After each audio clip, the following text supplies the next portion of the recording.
Hello friends, எல்லாருக்கும் வணக்கம். Welcome back to Homely Princess channel. இன்றைக்கி நம்ம சேனலில் குழந்தைங்களுக்காக நட்ஸ் பவுடர் ரெசிபி எப்படி செய்யலான்னு பார்க்க போகிறோம்.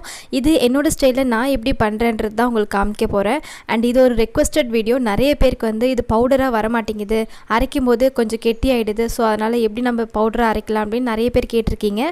அவங்களுக்காகவே இந்த வீடியோ. ஸோ வாங்க வீடியோக்குள்ளே போய் தெரிஞ்சுக்கலாம்.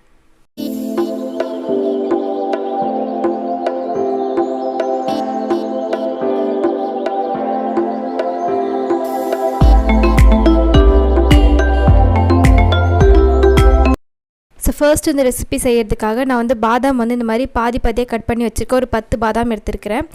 இது பார்த்திங்கன்னா நிறைய பேர் முழுசாகவே போடுவாங்க, அப்படியும் பண்ணலாம். பட் சில பேருக்கு அப்படி முழுசாக போடும்போது உள்ளே சரியாக குக்காக இருக்காது. அதனால் அது ட்ரை கொஞ்சம் கிறிஸ்பாக இருக்காது. அப்புறம் அதனால் எண்ணெய் விடும் நம்ம அரைக்கும் போது. அதனால் நீங்கள் இந்த மாதிரி பாதி பாதியாக கட் பண்ணி போட்டால் கொஞ்சம் ஃபைன் பவுடராக அரைக்கிறதுக்கு சான்சஸ் இருக்குது. அதுக்கப்புறம் அதே மாதிரி பார்த்திங்கன்னா முந்திரி பருப்பு நான் அந்த மாதிரி குட்டி குட்டியாக கட் பண்ணிக்கிறேன். இதுவும் 10 முந்திரி பருப்பு எடுத்துருக்கேன். இதையும் நல்லா ட்ரை ரோஸ்ட் பண்ணிக்கலாம்.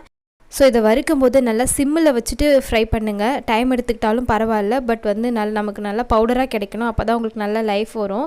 ஸோ அதுக்கப்புறம் அதே மாதிரி பிஸ்தாவை கட் பண்ணி போட்டுக்கிறேன். இதையும் நல்லா ட்ரை ரோஸ்ட் பண்ணிக்கலாம்.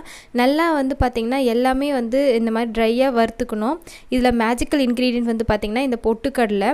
இது கூடவே நான் பொரியும் ஆட் பண்ண போகிறேன். இந்த பொட்டுக்கடலையும் பொரியும் நம்ம சேர்த்து வறுத்து போடுறதுனால உங்களுக்கு அந்த எண்ணெய் விடும் பார்த்திங்களா. இந்த வெறும் நீங்கள் இந்த முந்திரி பருப்பு, பிஸ்தா, பாதாம் போடும்போது கொஞ்சம் கெட்டியாகும். அது அவாய்ட் பண்ணுறதுக்கு நம்ம இந்த பொட்டுக்கடலையும் பொரியும் ஆட் பண்ணியிருக்கோம்.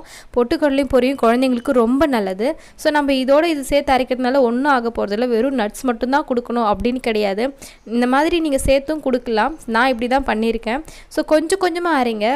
ஒரே அடியே நீங்கள் போட்டு அப்படியே பல்ஸ் கொடுத்துட்டு அப்படியே வச்சுருக்க வேண்டாம். ஜஸ்ட் ஒரு 1 செகண்ட் 2 செகண்ட் அந்த மாதிரி பல்ஸ் கொடுத்துட்டே இருங்க. அப்போ தான் உங்களுக்கு நல்லா ஃபைனாக கிடைக்கும்.